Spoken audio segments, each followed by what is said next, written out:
А вы знали, что невозможно чихнуть с открытыми глазами? Попробуйте, если не верите.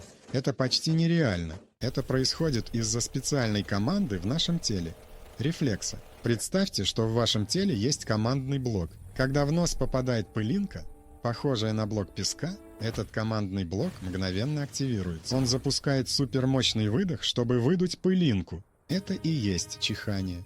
Но почему же закрываются глаза? Все просто.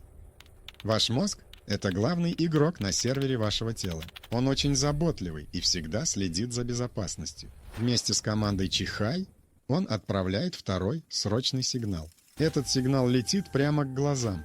Опустить щиты. Это нужно для защиты.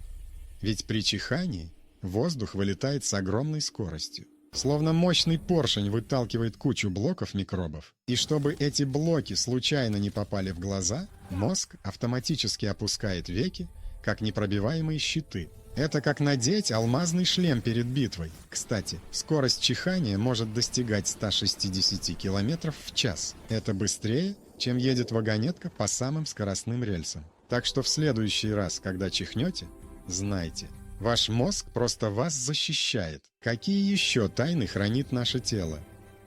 Узнаем вместе.